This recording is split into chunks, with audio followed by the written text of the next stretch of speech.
19h pile, vous regardez Al24 News, c'est l'heure de l'édition principale. Tout de suite les titres.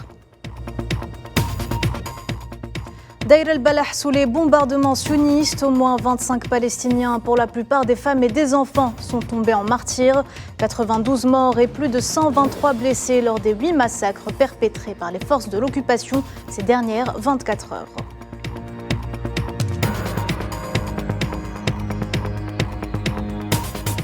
La malnutrition et la prolifération de maladies, deux fléaux qui guettent Gaza.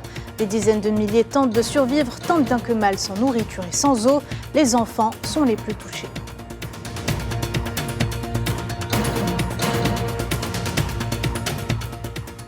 Célébration ce samedi du double anniversaire de la création de l'Union générale des travailleurs algériens et de la nationalisation des hydrocarbures.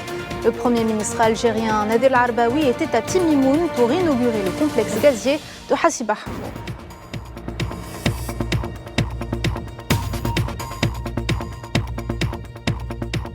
Et enfin, cela fait 2 ans que l'opération militaire spéciale russe en Ukraine a débuté.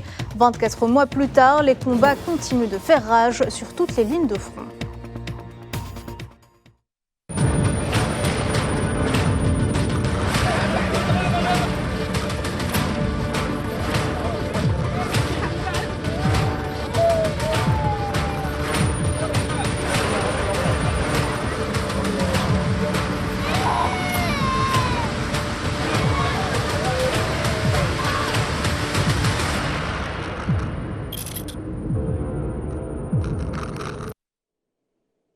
Bonsoir à tous. Des dizaines de Palestiniens sont tombés en martyrs et d'autres ont été blessés lors des bombardements intenses de l'occupation sioniste sur la bande de Gaza au 141e jour de l'agression barbare contre l'enclave palestinienne.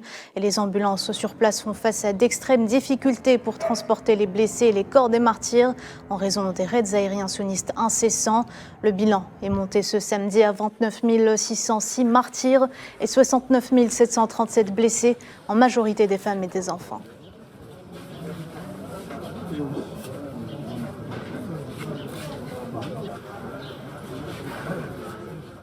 Une frappe sioniste contre une maison abritant des dizaines de Palestiniens déplacés à Deir el-Balah a fait au moins 25 martyrs, pour la plupart des femmes et des enfants, un chiffre appelé à augmenter. Les corps des martyrs et des blessés ont été transférés à l'hôpital d'Al-Aqsa, tandis que les équipes d'ambulance et de secours poursuivent leurs opérations afin d'extraire les victimes des décombres de la maison.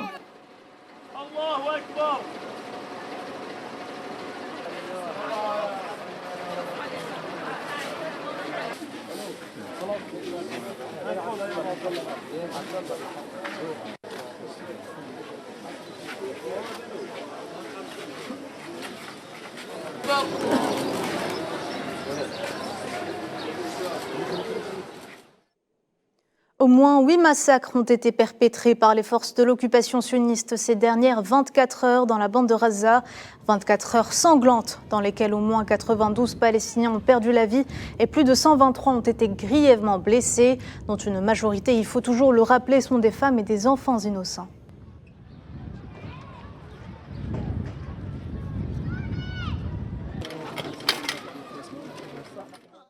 Les Palestiniens continuent de chercher parmi les décombres les cadavres des membres de leur famille victimes des bombardements sionistes à Deir el-Balah, dans le centre de la bande de Gaza, espérant peut-être entendre la voix d'un survivant.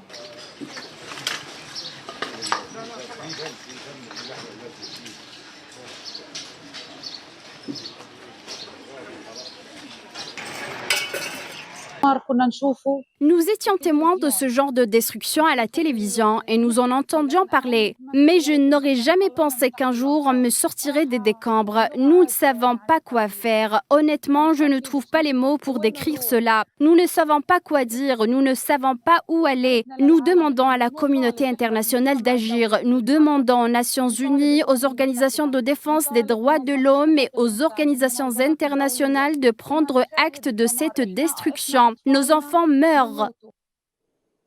Et si la mort ne les fauche pas sous les décombres et les rattrape vite dans les rues, Gaza, cimetière à ciel ouvert, se transforme en désert. Sans nourriture et sans eau, la malnutrition et les maladies menacent des milliers de Palestiniens, les enfants en particulier. Amalam Zenzitone.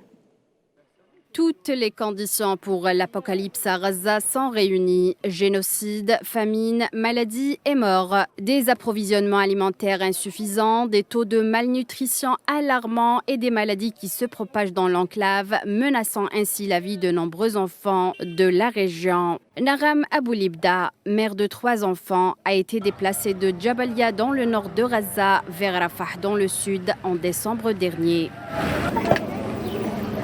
Elle a désormais du mal à fournir une nourriture adéquate à ses enfants, en particulier à ses jumeaux de 18 mois. Aboulibda n'est plus en mesure de leur donner du lait et de le remplacer par des restes de pain trempés dans l'eau.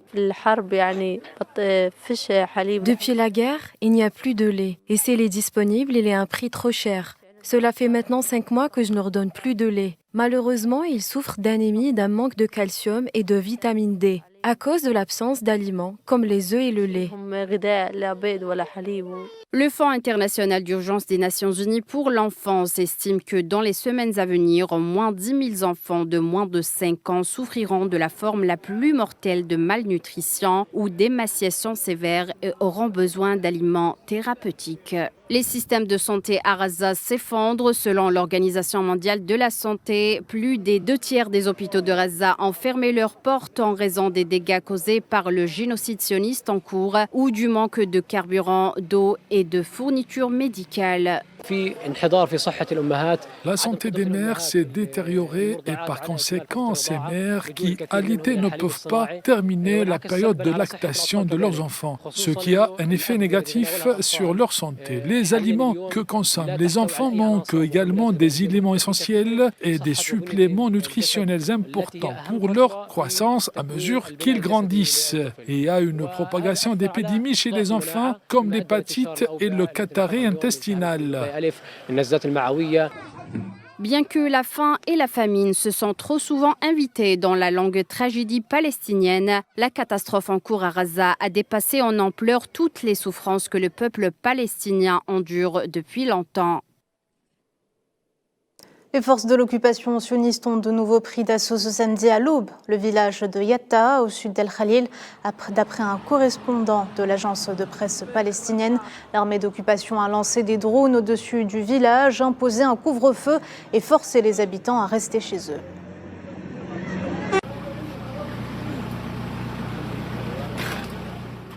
Le camp d'Al-Ain, dans la ville de Naplouse, a également été pris d'assaut ce samedi par les forces d'occupation sionistes. 2 jeunes Palestiniens ont été arrêtés après que leur maison ait été vandalisée et perquisitionnée.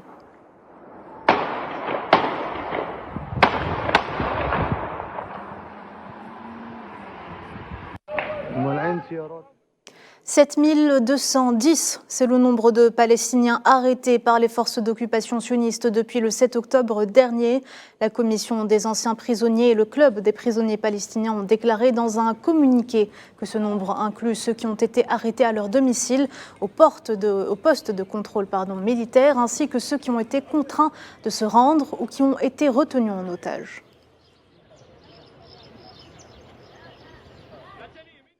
Et l'élan de solidarité à la cause palestinienne ne faiblit pas. Le président brésilien Luiz Inácio Lula da Silva a exprimé haut et fort son soutien à la Palestine vendredi, déclarant, je cite, être favorable à la création d'un État palestinien libre et souverain lors d'un événement à Rio de Janeiro.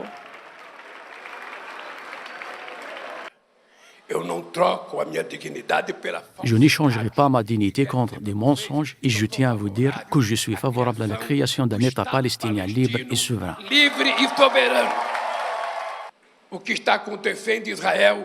Sachez que c'est un génocide. Ce sont des milliers d'enfants morts et des milliers de disparus. Ce ne sont pas des soldats qui meurent, ce sont des femmes et des enfants à l'hôpital.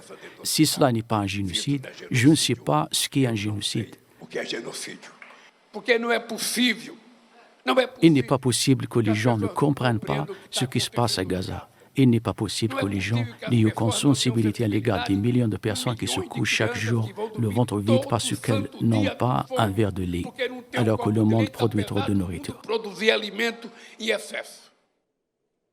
Et de son côté, le président cubain Miguel Díaz-Canel a appelé les Nations Unies à envoyer de toute urgence une mission de protection à Gaza.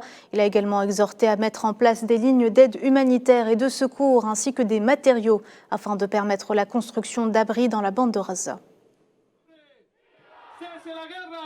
Nous soutenons l'appel du président palestinien à une action internationale immédiate pour mettre fin au génocide en cours. À cet égard, nous demandons instamment qu'une mission de protection mandatée par l'ONU soit envoyée d'urgence à Gaza pour protéger le peuple palestinien et fournir une aide humanitaire.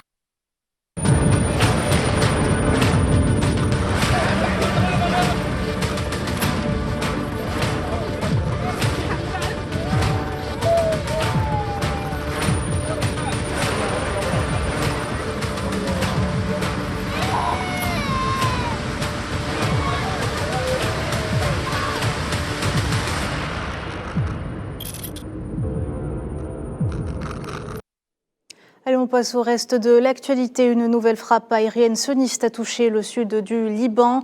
Les forces d'occupation ont publié vendredi des images de ce qu'elles prétendent être des frappes contre des cibles du Hezbollah dans le sud du pays.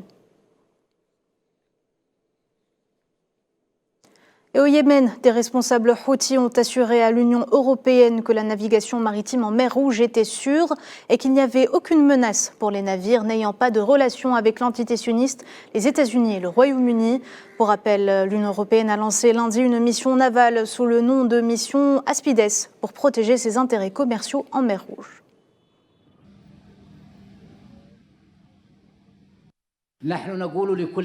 Nous disons au monde entier que la navigation internationale sans Sanaa est zéro. La sécurité de la navigation sans Sanaa est un grand zéro. La situation en mer Rouge s'aggrave chaque jour, en particulier après les développements militaires et la poursuite de l'agression contre la bande de Gaza. Ce sont les Américains qui s'efforcent de perturber la navigation maritime internationale en fermant la navigation aux navires internationaux. Ces développements et la militarisation de la mer Rouge par davantage d'alliances, la dernière en date étant l'Alliance européenne, rendra la situation plus complexe et plus difficile. On en parlait en titre. Le Premier ministre algérien Nader Arbaoui, chargé par le président Abdelmajid Tebboune, s'est rendu ce samedi dans la wilaya de Timimoun pour présider la célébration du double anniversaire de la création de l'Union générale des travailleurs algériens et de la nationalisation des hydrocarbures, coïncidant avec le 24 février de chaque année. Lors de cette visite, le chef du gouvernement algérien a procédé à l'inauguration du centre de production de gaz de Hassiba Hammoum. تحل علينا هذه الذكرى والجزائر تعيش تحولا عميقا. Nous célébrons cet événement au moment où l'Algérie traverse une profonde transformation sur tous les niveaux et passe avec des pas fermes vers la construction d'une économie forte et diversifiée suite au processus de réforme généralisée qui a permis la mise en œuvre d'un nouveau écosystème garantissant la libre initiative et réunissant les meilleures conditions pour l'investissement ainsi que la consolidation des principes de la transparence et de l'égalité entre tous les opérateurs économiques. La fondation de l'Union générale des travailleurs algériens le 24 février 1956 a constitué une étape importante dans l'histoire de la lutte du peuple algérien et sa pleine adhésion aux objectifs de la glorieuse révolution de libération pour le recouvrement de sa liberté, comme il a mis en évidence le génie extraordinaire qui a caractérisé les guides de la génération de la glorieuse révolution de libération et la justesse de leur profonde clairvoyance et leur capacité à la mobilisation en faveur de la cause nationale. وقدرتهم على التعبئة من أجل نصرة القضية الوطنية.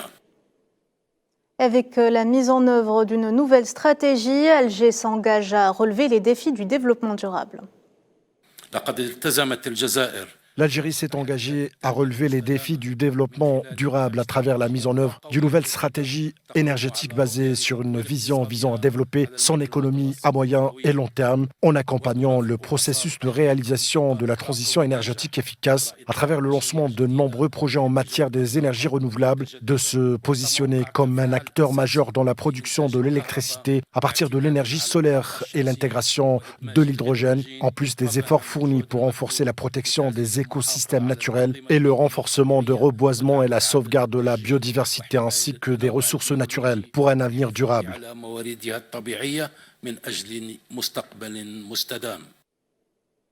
À travers l'organisation du 7e sommet du Forum des pays exportateurs de gaz, l'Algérie aspire et avec une grande confiance à renforcer le dialogue, selon le Premier ministre. Nous aspirons avec une grande confiance avec la réunion du 7e sommet du Forum des pays exportateurs de gaz en Algérie à renforcer le dialogue sur la place du gaz dans le processus de la transition énergétique et les moyens de renforcement de la coopération et de partenariat pour développer l'exploitation de cette ressource de la meilleure façon.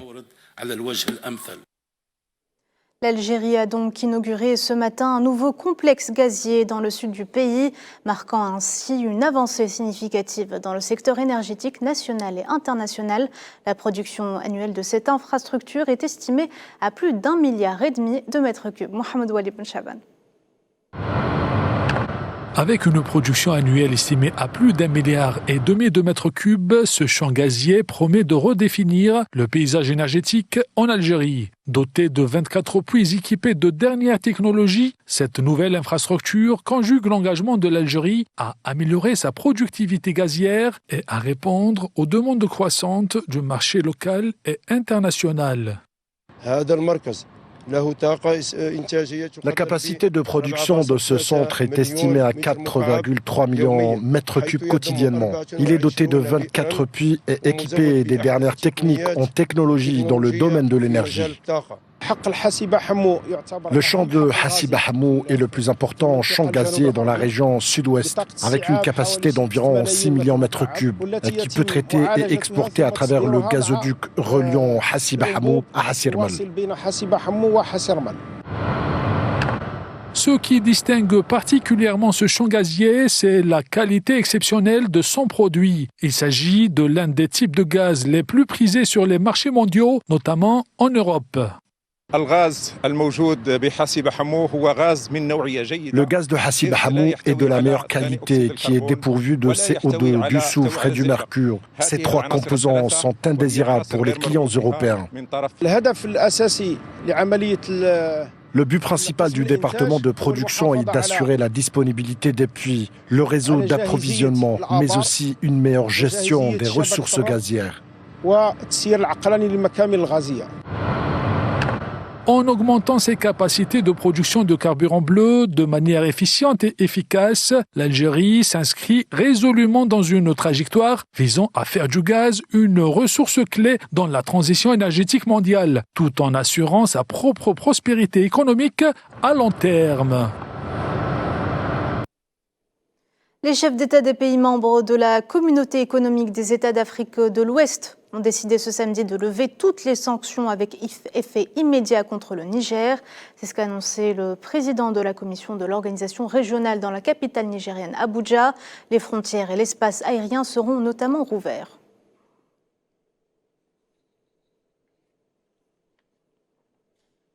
Le président nigérian Bola Tinubu s'est d'ailleurs exprimé sur la nécessité de revoir l'approche de la CEDEAO quant au retour de l'ordre constitutionnel au Mali, au Burkina Faso, au Niger et en Guinée. Nous recevrons un mémorandum du président de la commission de la CEDEAO sur la paix, la sécurité et la situation politique dans la région. Le mémorandum nous fera le point sur l'actualité et les situations dans les républiques du Burkina Faso, de Guinée, du Mali et du Niger. Nous sommes confrontés dans notre sous-région à des demandes qui nécessiteront des décisions difficiles mais courageuses, qui placeront le sort de notre peuple au centre de nos délibérations. La démocratie n'est rien d'autre qu'un cadre politique et la voie à suivre pour répondre aux besoins et aspirations fondamentaux du peuple. C'est pourquoi nous devons réexaminer notre approche actuelle de la quête de l'ordre constitutionnel. Ce samedi marque les 2 ans du conflit russo-ukrainien, l'occasion pour le ministre russe de la Défense, Sergueï Shoïgu, de rendre visite à ses troupes en Ukraine. Il a d'ailleurs déclaré aux soldats russes avoir aujourd'hui l'avantage en termes de rapport de force.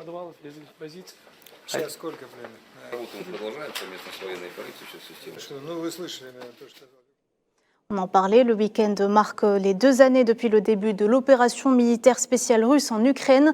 Plusieurs chefs d'État et de gouvernement et d'institutions internationales sont arrivés ce samedi dans la capitale ukrainienne Kiev pour assister à une réunion virtuelle du G7 présidée par la première ministre italienne Giorgia Meloni. De son côté, le chef de l'OTAN Jens Stoltenberg a appelé l'Ukraine et ses alliés à, je cite, « ne pas perdre espoir, bien que la situation sur le terrain reste très difficile ». La situation sur le champ de bataille reste extrêmement difficile. L'objectif du président Poutine de dominer l'Ukraine n'a pas changé. Et rien n'indique qu'il se prépare à la paix. Mais nous ne devons pas nous décourager. L'Ukraine a fait preuve à maintes reprises d'un savoir-faire remarquable et d'une détermination sans faille.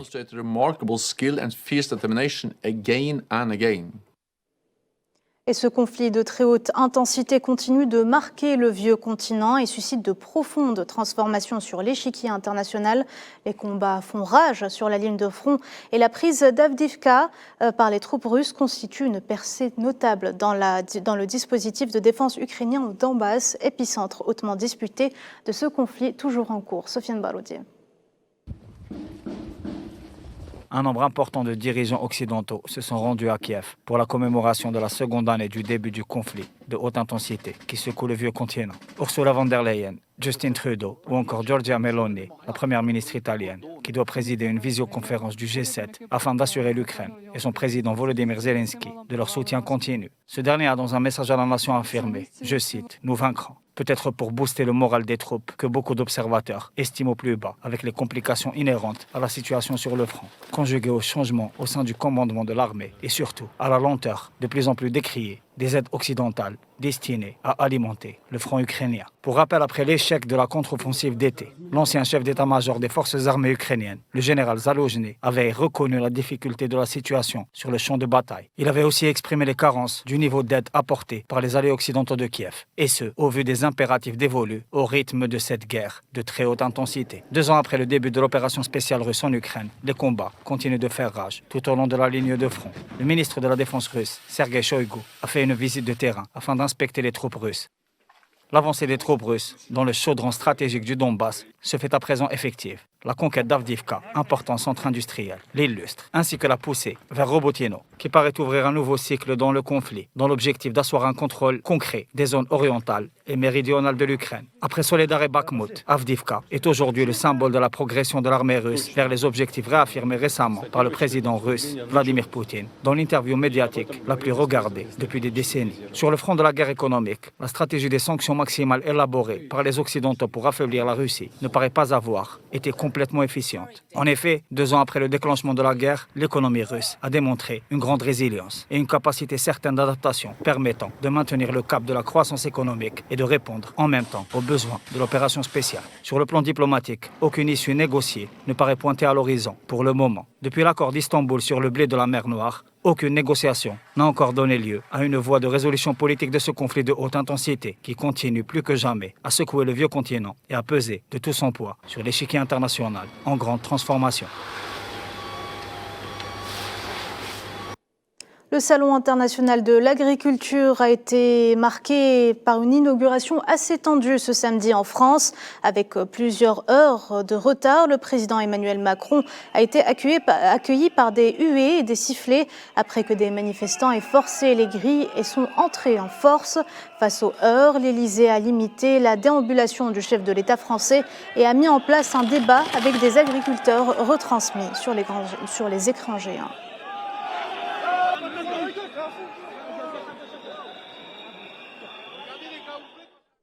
Emmanuel Macron a affirmé n'avoir jamais songé à initier une invitation au collectif écologiste radical des soulèvements de la terre, un grand débat au premier jour du Salon de l'agriculture, une nouvelle qui avait provoqué la colère des agriculteurs et déclenché un boycott du syndicat majoritaire. Écoutons-le. Je dément totalement cette information. Totalement. Je n'ai jamais songé initier une telle invitation. Et vous parlez au président de la République qui a assumé de faire passer en Conseil des ministres la dissolution de Soulèvement de la Terre. Donc toute cette histoire m'a mis en colère à un point que vous ne pouvez pas imaginer. Je suis le président de la République qui a proposé de les dissoudre. Le Conseil d'État, et je respecte les décisions de justice, a ensuite cassé cette mesure. mais j'ai proposé de les dissoudre. J'ai toujours condamné la violence. J'ai toujours condamné les associations, les groupements qui rentraient dans les fermes, qui attaquaient. On a mis en place une cellule d'émetteurs pour protéger les agriculteurs. Donc là, ça, c'est n'importe quoi. Ça n'a jamais été le cas. Moi, je suis du côté du calme, du civisme et du respect. Point. Le président français a par ailleurs annoncé réunir l'ensemble des organisations syndicales pour consolider les mesures d'urgence et bâtir un plan d'avenir agricole français et européen d'ici à 2040. Je vous propose de l'écouter une nouvelle fois. Dans 3 semaines, je réunirai à l'Élysée, donc après le salon, dans le calme. Donc dans 3 semaines à l'Élysée, je réunirai l'ensemble des organisations syndicales, l'ensemble des filières du monde agricole et des parties prenantes que nous aurons définies ensemble pour, d'une part, consolider les mesures d'urgence, d'autre part, consolider et officialiser les engagements nationaux et européens, et 3, bâtir véritablement un plan d'avenir agricole français et européen à 2040, qui sera ensuite décliné par filière et par territoire avec des contrats d'avenir très précis et une méthode que nous aurons établie. De son côté, le président du syndicat majoritaire FNSEA a déclaré vouloir écouter ce que le président a à leur dire. On veut écouter ce que le président de la République a à nous dire sur sa vision de l'agriculture, sur la manière dont il entend porter l'ambition de ce secteur qui lui fait remonter des messages depuis des mois. Il y a eu des annonces faites par le Premier ministre. Un certain nombre d'entre elles, je l'ai dit, donnent une direction intéressante, vont dans le bon sens. D'autres nécessitent d'être éclairées. Puis enfin, il y a des choses qui nous paraissent manquer à ce stade. Donc on va écouter ce que nous dit le président de la République. Voilà, on arrive à la fin de ce journal. Merci de l'avoir suivi. L'actualité continue sur A24 News. Je vous dis à demain.